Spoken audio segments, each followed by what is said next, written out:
Assalamualaikum warahmatullahi wabarakatuh.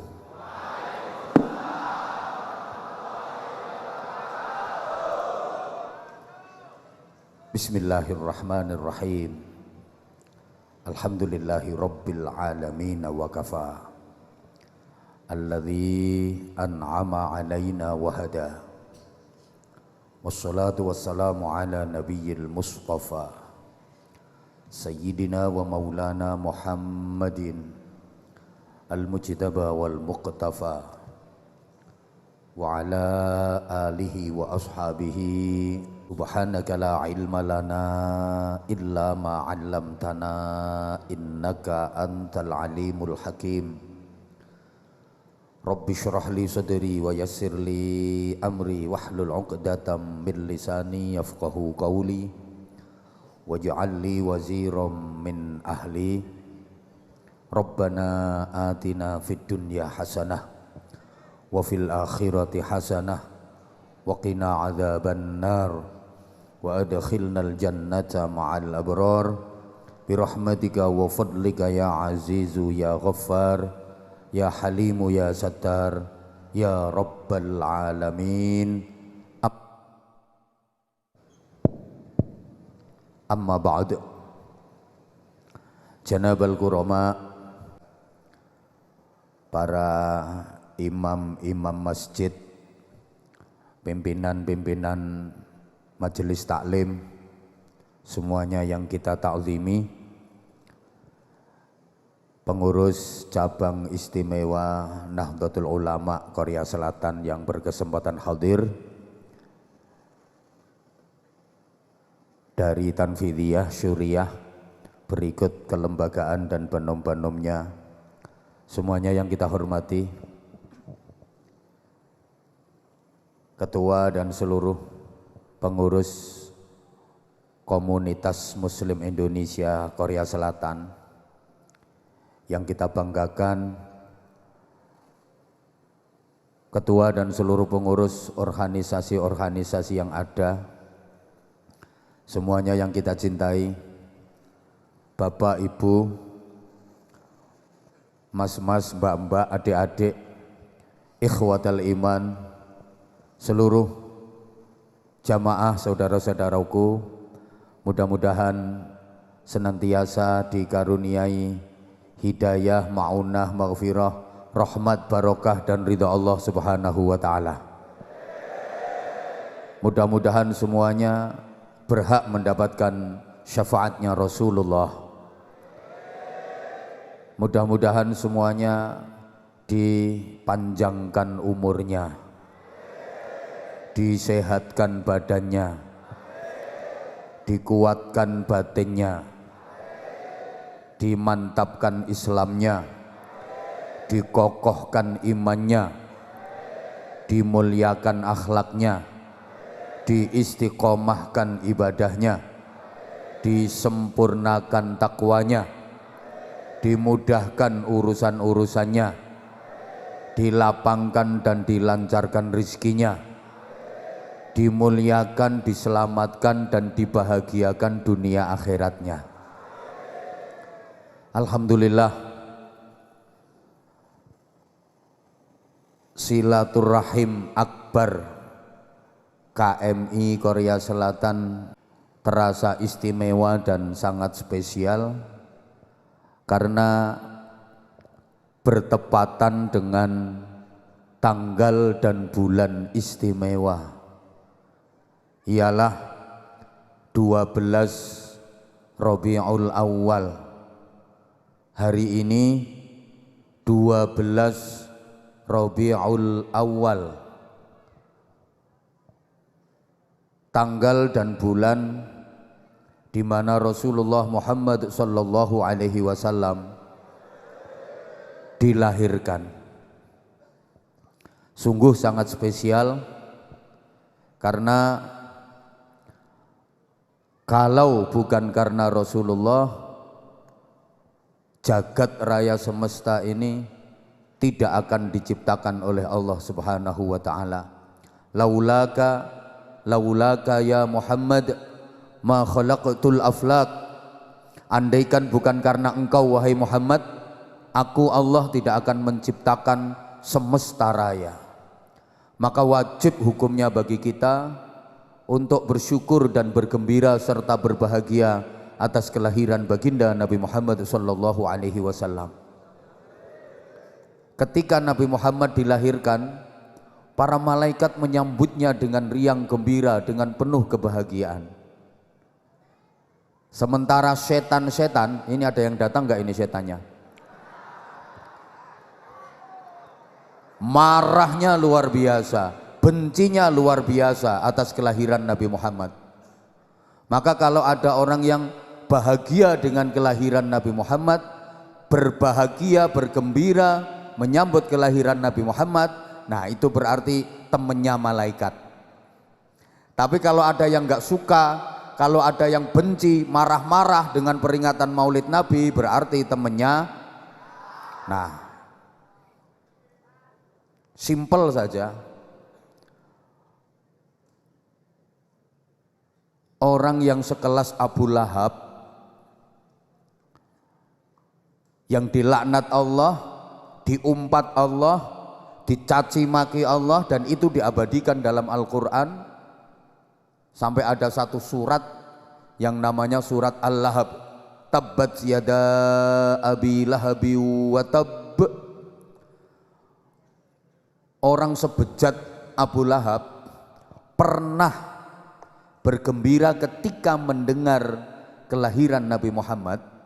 Itu saja besok di akhirat, setiap hari Senin, siksanya Abu Lahab itu diringankan seringan-ringannya. Padahal cuman sekali saja pernah gembira ketika mendengar kelahiran Nabi Muhammad. Itu orang sekelas Abu Lahab. Nah, yang hadir di sini senakal-nakalnya yakin nggak level dibanding Abu Lahab. Tuh yang rambutnya disemir, kupingnya dibolongi itu.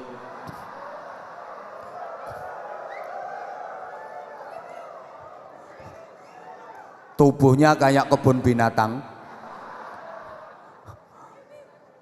Itu punggungnya itu gambarnya kerbau. Lengan kanan buaya, lengan kiri kadal. Nah ini dada ini kambing. Perut ular, hadap ke bawah. Jadi kepalanya ya di bawah itu. Ungkil-ungkil ini. Senakal-nakalnya itu nggak level dibanding Abu Lahab, jauh, belum ada apa-apanya.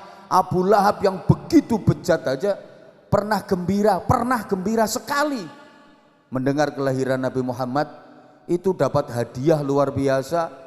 Di akhirat nanti setiap hari Senin siksanya diringankan seringan-ringannya. Apalagi kita insya Allah akan dibebaskan dari siksa neraka.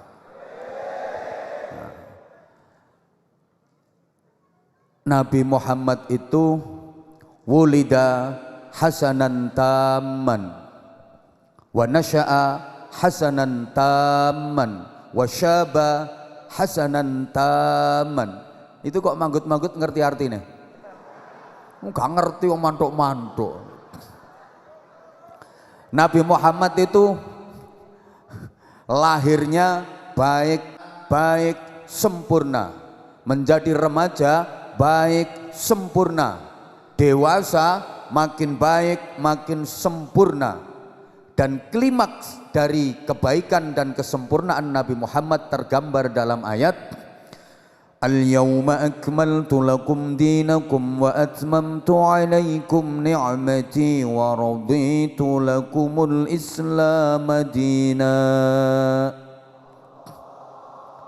Wafat sempurna kebaikannya, sempurna kesempurnaannya. Allahumma sholli ala Muhammad.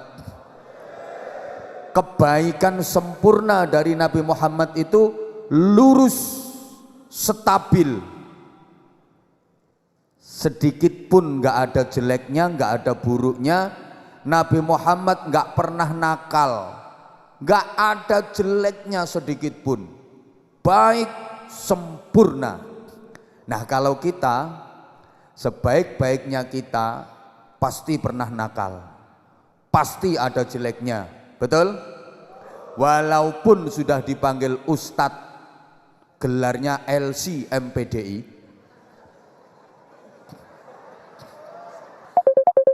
walaupun sudah dipanggil Kiai, pasti ada nakalnya, ada jeleknya, betul? Maaf, itu 2 orang yang di sebelah sana, bahkan 3 orang ini semua alumni pesantren, sekarang udah jadi ustadz. Yakin dulu waktu di pesantren pernah nyolong, minimal nggak sendal. Bahkan kadang di warung makan pisang goreng 4 bayarnya 2. Aku ya tahu.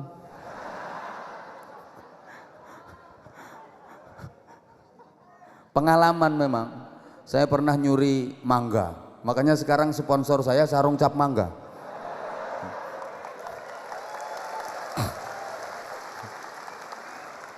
Itu karena ada historisnya. Saya tuh pernah nyuri mangga pagi-pagi habis subuh. Kan tidurnya di masjid. Pagi habis subuh manjat pohon mangga punya tetangga. Mateng-mateng, kerusek. Nah yang punya itu pulang jamaah subuh. Kan dia dengar di atas kok ada kerusek. Ayo sopo kuwi? Medun. Orang mudun tak kandake bapakmu. Mencolot aku. Kosel ojo kandake bapak. Saya takut disuruh turun langsung turun. Diancam mau dikasih tahu ke bapak saya. Kenapa? Karena bapak saya baik. Saya nggak pernah ngelihat bapak saya nyolong. Makanya begitu diancam, gak mudun kandakno bapakmu, anjlok mencolot aku. Nah, kalau anak sekarang kan enggak. Nyolong pelem konangan sing duwe. Ayo mudun, gak mudun kandakno bapakmu. Kandakno kae wong enon dhuwur nggawa karung kae. Orang bapaknya malah di atas kok. Setiap orang baik pasti punya masa lalu yang ada jeleknya. Dan setiap orang jelek ada harapan untuk punya masa depan yang baik. Rawahu Anwar Zahid. Saya ulang ya, setiap orang baik pasti punya masa lalu yang itu ada jeleknya. Dan setiap orang jelek ada harapan untuk mempunyai masa depan yang baik. Sehingga kita nggak boleh suudzon kepada siapapun. Sampai Nabi menyatakan, la ta'jabu bi amril abdi hatta tanzuru kaifa yukhtamu bih. Kamu nggak usah heran dengan kebaikan seseorang. Tunggu endingnya kayak apa, lihat akhir hidupnya seperti apa. Kamu jangan pernah menghina kejelekan orang. Tunggu endingnya dia seperti apa, tunggu kematiannya seperti apa. Karena ada orang yang mulai kecil dia baik, ahli ibadah, tuwek-tuwek nakal, betik beling matine su'ul khotimah. Mulai kecil baik, dewasanya jadi ustadz, tapi begitu tua murtad. Ada juga orang yang maaf, mulai kecil nakal, remaja nakal, kerja ke luar negeri nakal. Ini orangnya datang ini. Datang rambutnya disemir. Kupingnya ditendek. Tapi begitu tua dewasa taubatan nasuhah. Makanya Rasulullah pesennya kayak gitu. La ta'jabu bi amril abdi hatta tanzuru kaifa yukhtamu bih. Kalau ada orang yang sekarang kelihatannya hebat, nggak usah heran, nggak usah terlalu takjub. Bahasa Jawanya ojo nggumun. Pertama, lihat pengaruh dan asarnya seperti apa. 2, tunggu endingnya kayak apa. Wah, itu Anwar Zahid itu hebat itu. Kalau ceramah di mana-mana jamaahnya beludak. Jangan keburu kaget, jangan keburu heran. Lihat dulu hasil dan asar pengaruh dari majelisnya itu kayak apa. Bisa membawa perubahan ke arah yang lebih baik apa enggak? Berapa manfaat yang didapatkan dari hasil itu? Berikutnya, tunggu dulu endingnya kayak apa, perjuangannya seperti apa, nanti matinya kayak apa. Nah sekarang ada anak kok Masya Allah nakale koyok kayak. Jangan dipandang hina, itu tampilan luarnya seperti itu. Anda nggak lihat kalau dalamnya lebih parah.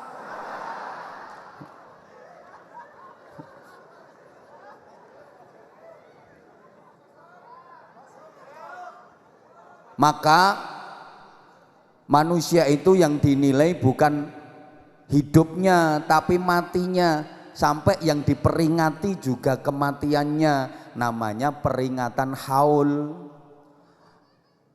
Beda dengan Nabi, kalau Nabi ada jaminan awal akhir pasti baik, maka kelahirannya langsung diperingati, namanya maulid Nabi.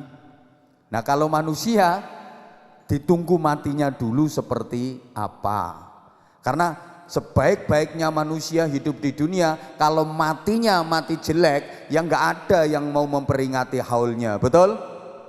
Allahumma sholli ala Muhammad, Allahumma sholli ala Muhammad.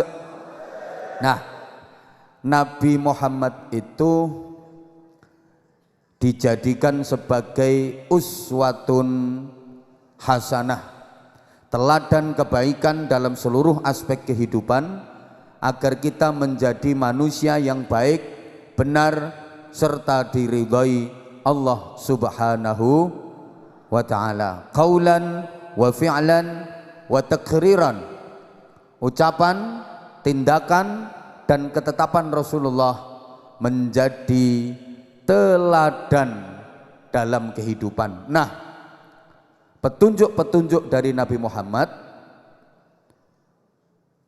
itu menjadi satu aturan yang disebut dengan agama. Yang kita yakini, Islam yang kita peluk adalah agama yang paling benar dan diridhai Allah Subhanahu wa ta'ala. Innad dina indallahil Islam. Para jamaah, sekedar untuk menambah wawasan bahwa secara umum agama itu ada dua jenis. Pertama namanya agama samawi, agama langit. Kalau orang daerah saya Bojonegoro menyebutnya revival of religion. Kau usah guyu, aku dhewe gak ngerti artinya kok. Agama langit, agama samawi itu. Yang kedua agama ardi, agama bumi.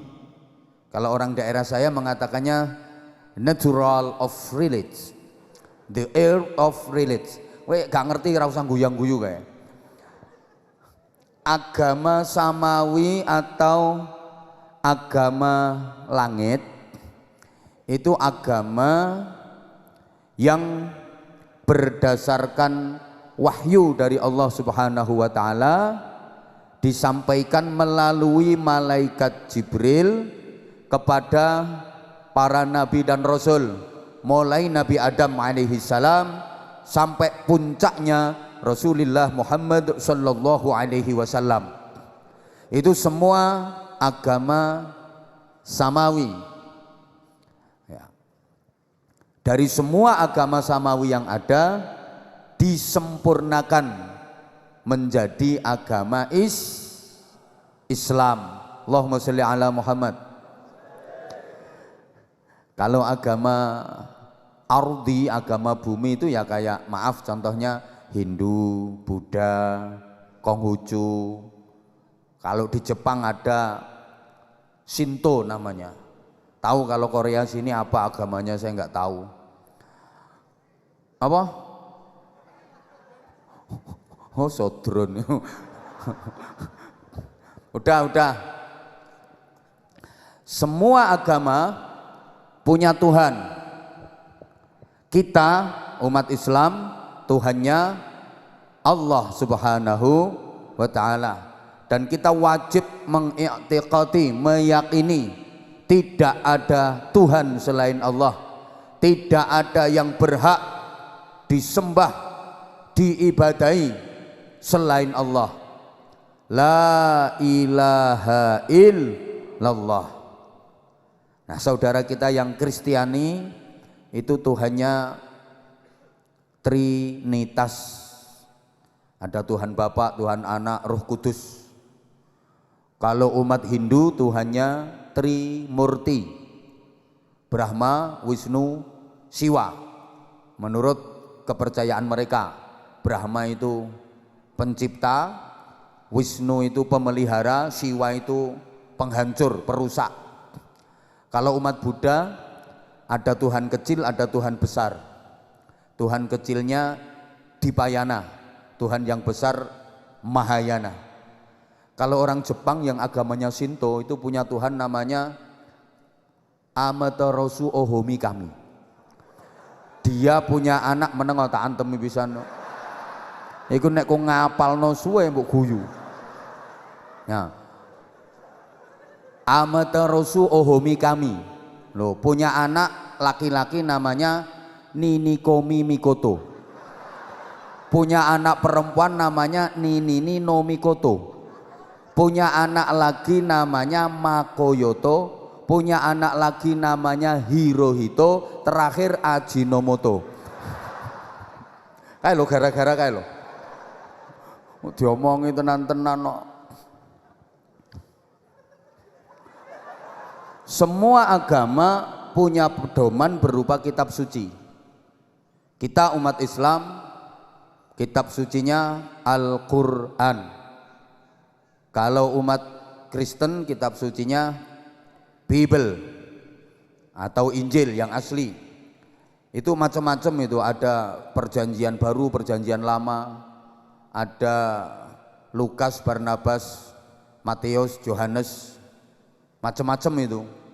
Kalau umat Hindu kitab sucinya Weda. Umat Buddha punya kitab suci Tripitaka. Lek wong Jepang agama Shinto itu punya kitab suci namanya Nihongi Yingiski sama Nahonja. Kamu kalau nggak percaya nanya orang Jepang sana. Diomongi kok.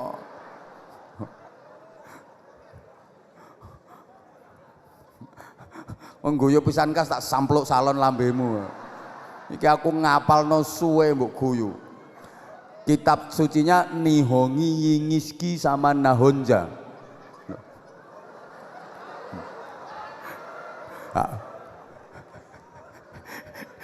Dekne ngomong ngawur kuwi ngono mesti. Tak karepmu. Nah, kita wajib meyakini bahwa Al-Qur'an kitab suci yang paling benar, paling baik, paling mulia. Nggih? Saking mulianya Al-Quran, apapun dan siapapun yang berkaitan, berhubungan, bersentuhan dengan Al-Quran pasti mulia. Coba kita pikir, Al-Quran diturunkan oleh Allah yang maha mulia, disampaikan kepada Nabi Muhammad, manusia yang paling mulia. Ayo diulang semuanya, ikut mulia. Yang ikut jawab mulia, saya doakan 2 hari lagi rezekinya lancar. Minimal gampang golek utangan. Nah iku ya penting kok. Atek gak amin wong potonganmu tukang utang ngono. Al-Qur'an diturunkan oleh Allah yang maha, disampaikan kepada Nabi Muhammad, manusia yang paling, melalui perut perantara malaikat Jibril. Maka malaikat Jibril menjadi malaikat yang paling, disampaikannya pada bulan Ramadan, sehingga Ramadan menjadi bulan yang paling, pada satu malam yang malam itu dinamakan Lailatul Qadar, sehingga Lailatul Qadar menjadi malam yang paling. Maka siapapun yang membaca, memahami, mengkaji, mendalami, apalagi mengamalkan Al-Quran, pasti akan menjadi orang yang mulia. Betapa sangat mulianya orang-orang yang bersentuhan dengan Al-Quran. Orang yang mengajar Al-Quran adalah orang yang paling mulia. Minimal kita harus rajin membaca. Syukur-syukur ikut program ODOJ, One Day One Juice. Gak kira ngerti kok, gak kira ngerti. Oke, sebelah kono ki resek tok. One Day One Juice itu 1 hari 1 jus. Hari ini jus mangga, besok jus apel, besok jus jeruk, besok jus wortel, ngono lho. Itu departemen perbadokan paham itu. Kalau bisa 1 hari 1 jus, berarti 1 bulan khatam sekali, setahun bisa khatam 12 kali, keren. Kalau nggak bisa ya one day setengah jus, 1 hari setengah jus, itu nanti 1 tahun masih khatam 6 kali, masih keren. Kalau keberatan one day seperempat jus, berarti setahun khatam 3 kali, masih mending. Masih keberatan one day one lembar, 1 hari 1 lembar. Keberatan Mateo boloe kae. Wong Islam model apa? Quran itu pedomannya kok dibaca aja enggak lho. Dadimu yang jemburin-jemburis kaya ngono kok. Wajah yang enggak pernah tersentuh cahaya Quran ini modele ngono-ngono kok. Ayo gak terima mulia.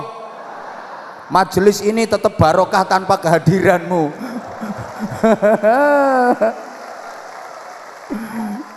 Allahumma sholli ala Muhammad. Apalagi sampean bisa omong-omongan sama presiden, gewaya. Apalagi ini langsung omong-omongan sama Allah. Nah, orang yang paling sering omong-omongan itu kan berarti orang deket. Yang paling sering omong-omongan itu pasti orang deket, orang dalam. Yang paling sering omong-omongan sama presiden siapa? Ya orang deketnya presiden, orang dalam. Yang paling sering omong-omongan sama Anwar Zahid siapa? Ya orang deketnya Anwar Zahid, orang dalam. Yang paling sering omong-omongan sama Allah berarti dia orang deketnya Allah, orang dalam. Siapa? Orang yang rajin baca Quran, wong jero. Makanya orang yang rajin baca Quran itu besok di akhirat nggak usah bingung-bingung cari alamat surga. Baru bangkit dari alam kubur udah dapat Sherlock. Bahkan dijemput panitia dari surga, dituntun untuk diajak ke surga. Enak, ono sing jemput, ono sing nuntun tekan swarga. Kan sampean gak patek pengalaman daerah kono. Lah ini ada yang jemput, ada yang nuntun. Itu orang yang rajin baca Al-Qur'an. Lah harusnya bukan hanya kita baca tapi kita pelajari. Coba sekedar perbandingan saja ya. Al-Qur'an itu sumber dari semua ilmu pengetahuan. Ilmu apa saja itu sumbernya dari Al-Qur'an. Lah yang punya Quran umat Islam, harusnya umat Islam ini jadi umat terbaik. Sampai Allah menyatakan kuntum khaira ummatin. Kalian adalah umat yang terbaik. Siapa? Ya umat Islam harusnya. Tapi kenapa kalah dengan Jepang dari segi teknologi saja? Jepang yang kitab sucinya Nihongi Yingiski dan Nahonja, kowe tak antemi tenan lho. Serius iki. No. Lek aku ngawur, Bro, mesti keliru ngomongku gak podo karo ngarep mau. Podo kan? Sama kan? Ya, iku anjene kupinge bosok iku. Jepang yang kitab sucinya Nihongi Yingiski sama Nahonja, wek. Bener kok. Itu 1 ayat pun gak ada yang bicara tentang iptek, gak ada yang bicara tentang ilmu pengetahuan dan teknologi. Murni hubungan sama Tuhannya. Itu di kitab suci Nihongi Yingiski dan Nahonja. Teman tak sampluk salon gegermu, gregetno kok kono kuwi. 1 pun gak ada yang bicara tentang ilmu pengetahuan dan teknologi. Tapi teknologinya Jepang kok hebat-hebat. Sementara Al-Quran itu 869 ayat bicara tentang iptek. Tapi kenapa kita ketinggalan coba? Maaf, salah satu contoh. Afala yanzuruna ilal ibili kaifa khuliqat. Ini bicara ibil, onta, berarti ilmu biologi, ilmu perhewanan.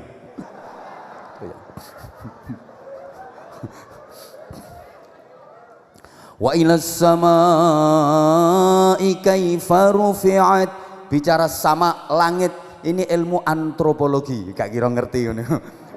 Wa ilal jibali kaifa nusibat, bicara jibal, ini gunung, ilmu vulkanologi. Wa ilal ardi kaifa sutihat, ard, bumi, ini ilmu geologi. Nah sekarang ada ilmu yang mencakup semua ilmu, namanya Googleologi.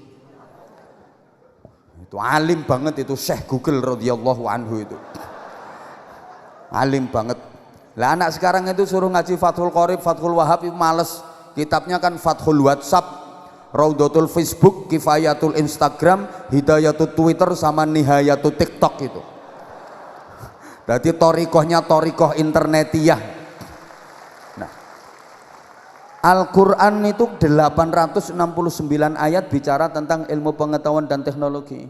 Harusnya kita penguasa iptek, tapi kenapa kalah sama Jepang? Di mana kitab sucinya Nihongi Yingiski dan Nahonja itu satu pun nggak ada yang bicara tentang iptek. Tapi coba semuanya Jepang, Suzuki Jepang, Kawasaki Jepang, Mitsubishi Jepang, Honda Jepang, Yamaha Jepang, Toyota Jepang. Coba oleh soto Lamongan, ayo coba pecel Madiun, empek-empek Palembang, wingko Babat, jenang Kudus, gudeg Jogja. Jadi kuntum ummatan badokan lillahi ta'ala.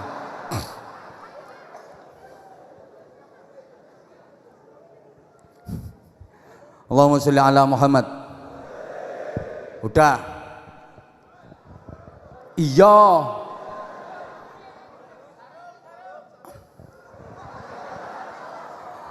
Agama rungokne ngono. Ya kalau di Indonesia sarung saya bagi-bagi. Ya memang saya suka manggil jamaah, kadang anak-anak, itu saya pengen tahu bagaimana keadaan anak-anak Indonesia. Karena mereka adalah masa depan Indonesia. Saya pengen tahu bagaimana keadaan anak-anak umat Islam, karena masa depan Islam juga ada di pundak-pundak mereka. Maka saya panggil ke depan, saya tanya, subhanallah, ada yang baru 7 tahun udah pinter pidato, ceramahnya pinter, udah hafalan Qur'annya dapat 15 juz. Ada yang umur 12 tahun udah khatam Qur'annya. Tapi yono sing anake FF datang ini bapaknya Alip teko, bapaknya Alip.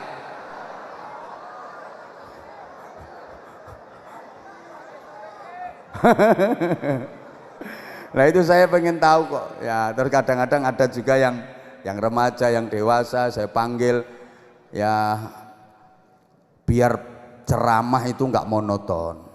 Awalnya sih ya dihujat, dilolok nih, wah durasi waktu nentek, kayak tanya jawab, gak tanya jawab, kayak interview jamaah ngene dilokne. Tapi ya akhirnya mburi-mburi tiru kabeh wong-wong itu. Ya kayak metode ceramah gaya bahasa ngawur, gaya bahasa ngilok-ngilokne wong. Yang bahasa codot, luwak, garangan, begecilik, bahasa kukit biyen to wesan. Biyen saya dihujat awal-awal kayak gitu. Akhirnya mburi-mburi ya karena memang yang paling mudah diterima semua kalangan ya model kayak gitu. Saiki yo do tiru.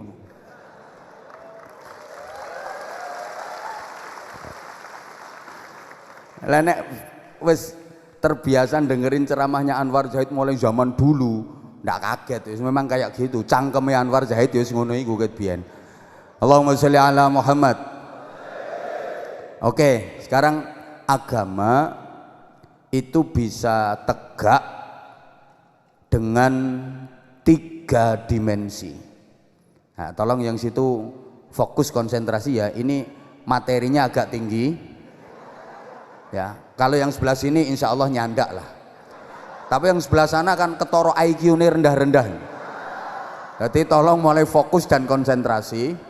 Soalnya kono itu ganteng-ganteng tapi on. Pertama namanya dimensi ritual. Yang kedua, gak ngerti ngono. Yang kedua dimensi sosial, yang ketiga dimensi intelektual. Understand? Gaya melu-melu yes. Ya, oke. Yang pertama dimensi ritual atau yang disebut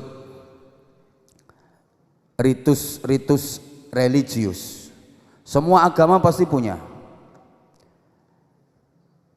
Di kita Islam ya ada sholat, ada zakat, ada puasa, ada zikir, ada haji. Itu kan ritus religius.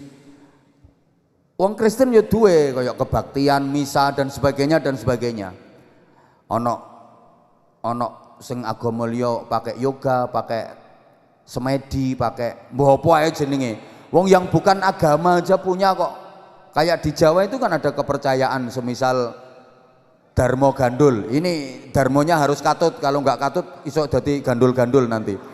Itu juga punya ritus-ritus religius, dimensi ritual. Nah, kita bangsa Indonesia yang mayoritas penduduknya beragama Islam, busana muslim, busana muslimah, padahal bajunya nggak pernah mengucapkan syahadat. Loh ya toh? Sampai di Kediri itu ada tahu namanya tahu takwa. Loh sampean pengen nyontoh monggo gawe tempe iman, onde-onde ikhlas. Tape sabar, getuk naudzubillah min dalik.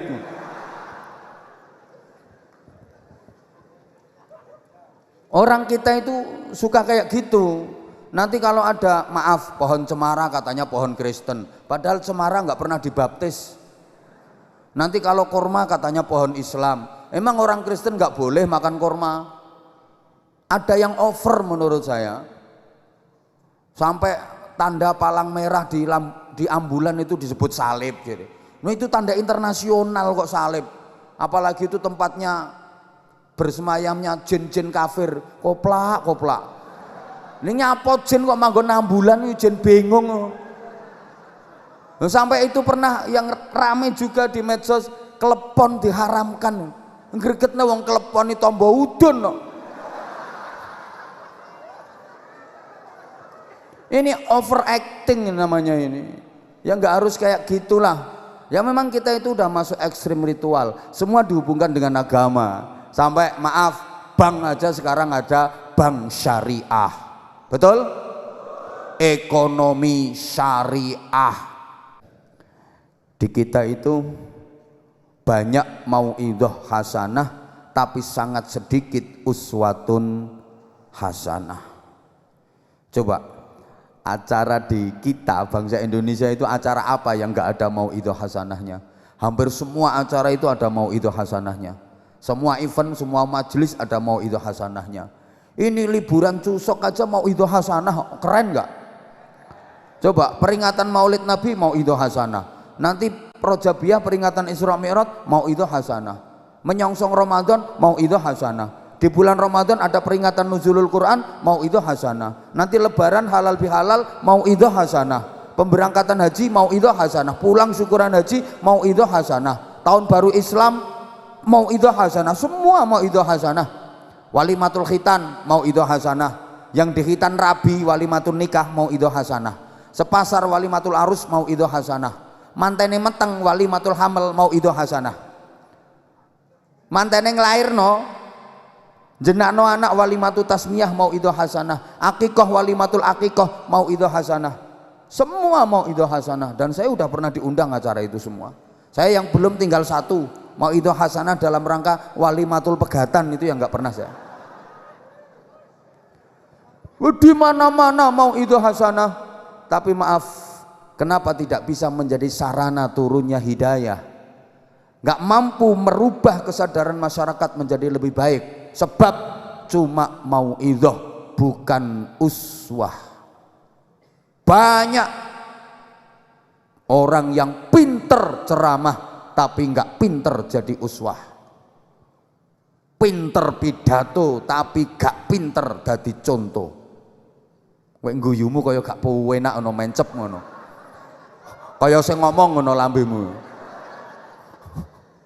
Banyak yang pandai berorasi tapi nggak pandai berekspresi. Lo sampeyan saiki lek ngerek tukang pidato, tukang ceramah, umbruan. Orang yang pinter pidato, ceramah yang enak, ngomongnya yang enak, wes gelek ono nang medsos sak pirang-pirang. Tinggal pilih sampean. Kalau hanya sekedar tukang ceramah, tukang pidato. Tapi yang tukang uswatun hasanah sangat minim. Mohon maaf banget. Mulane gak pati ono asare, gak begitu ada pengaruhnya. Wong kadang-kadang ya dibilangin dalam majelis pengajian itu, ayo rukun, wa'tasimu bihablillahi jami'an wa la tafarraqu. Ayo bersatu padu, kompak, rukun, jangan berpecah belah, tidak rukun. Lah pulang dari pengajian tukaran. Woi, kadang-kadang pulang dari pengajian itu tukaran karo kancane gegeran perkara utange dorong disaur. Janjine liburan cusok, oleh bonus teko majikane, mau bayar mau nyaur tibake gak bayar-bayar. Ada enggak yang kayak gitu? Wonge teko nganggo baju warna apa? Hah? Duduknya di bawah apa di tribun? Oh, nang tribun berarti kae.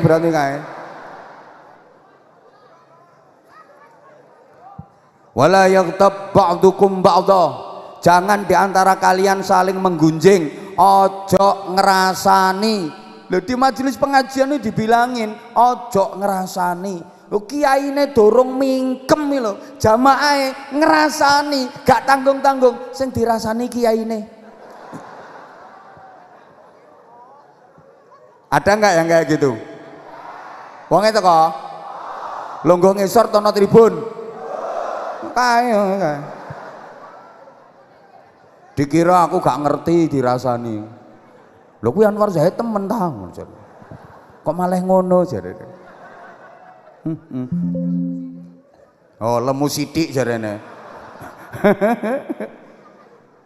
Ya ini subhanallah. Jadi maaf ya, kita itu terlalu banyak konsep tapi miskin praktek. Kita itu kebanyakan trik tapi kurang action. Ngerti pora dijak ngomong ini ya. Kakean teori kurang amali itu kita. Sorry ya. Kita punya an-nadhafatu minal iman. Wah itu milik umat Islam, milik kita. Di mana-mana ditulisi an-nadhafatu minal iman. Itu tentang kesucian, tentang kebersihan. Tapi coba kota di seluruh dunia ini yang paling terjaga kebersihannya Tokyo sama Singapura. Alah. Gak masuk. Tokyo sama Singapura yang itu bukan kota Islam, dua-duanya bukan kota milik umat Islam. Maaf ya. Ya Korea sih masuk bersih dibanding karo Ponorogo.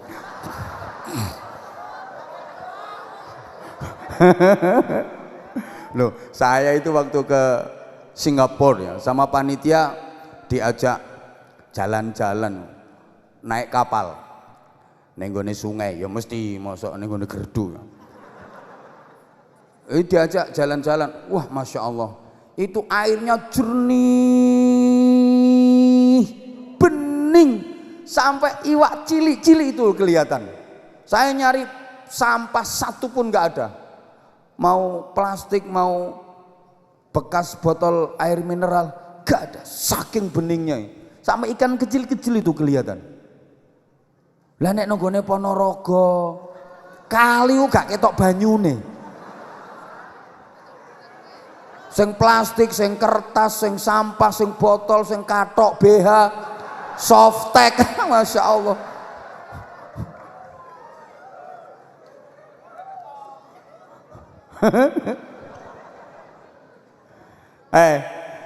Di masjid itu ditulisi an-nadhafatu minal iman.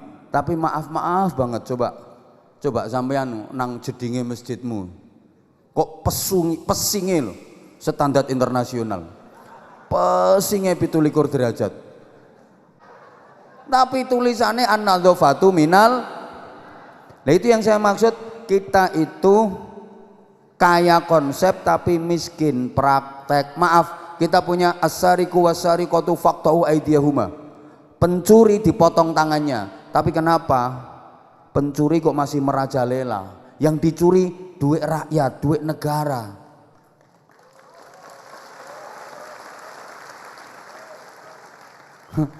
Sampai maaf uang devisa, punya TKI, TKW, punya BMI, wah itu pemasukannya ke negara luar biasa. Tapi kadang-kadang perlakuan kepada para BMI itu sungguh sangat mengenaskan.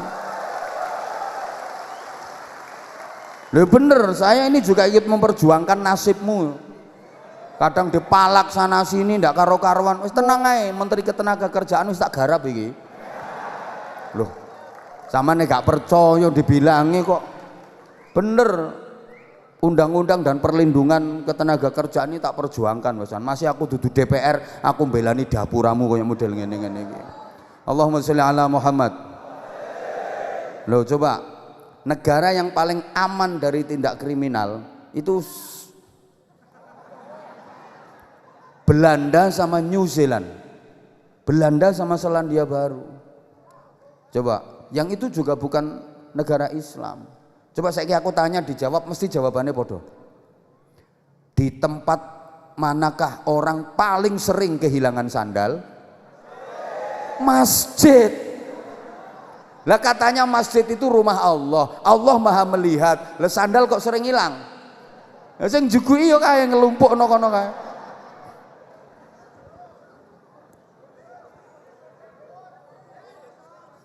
Ar-rashi wal murtashi finnar, yang nyuap yang disuap sama-sama masuk neraka. Tapi korupsinya kita kok peringkat, korupsinya kita kok ranking. Malu-maluin. Nah ini yang saya maksud, kita itu kaya trik tapi miskin action. Allahumma sholli ala Muhammad. Allahumma sholli ala Muhammad. Ayo, maaf digembar-gemborkan, yuk bantu sesama, yuk bareng-bareng memajukan Islam, yuk bareng-bareng kita makmurkan masjid. Nah ini alhamdulillah panitianya dari Masjid Darussalam sedang dalam tahap ngelunasi utang. Maka kalau panjenengan melihat kotak-kotak kardus yang sebentar lagi akan keliling dari Departemen Pengemisan, mohon, ini kan liburan, habis gajian, habis banyak bonus dari perusahaan, nggih? Ayo disiapkan infak terbaiknya, nanti kita ngaji bareng-bareng. Setuju? Setuju? Ayo saya doakan pokoknya yang infak insya Allah diberkahi seluruh kehidupan dan keluarganya. Oke, coba monggo grup, monggo. Ini kelihatannya Departemen Pengemisan udah nggak sabar. Ayo di 1-2 lagu sholawat, monggo grup sholawat. Subhanallah, hebat. Korea ini hebat luar biasa, sampai grup sholawatnya keren, rancak, vokalnya juga bagus. Pokoknya Korea ini lengkap, TKI dan TKW-nya lengkap, BMI-nya lengkap. Pokoknya mulai yang terpelajar sampai yang kurang ajar ada, mulai yang beradab sampai yang biadab juga ada, komplit guys. Tapi yang paling keren lagi loman. Allahumma sholli ala Muhammad. Masjid jangankan hanya 400 juta, 500 juta, yang udah di atas 1 miliar won aja selesai oleh BMI Korea Selatan. Dan itu insya Allah akan menjadi jariah buat panjenengan semua. Ayo, Allahumma sholli ala Muhammad.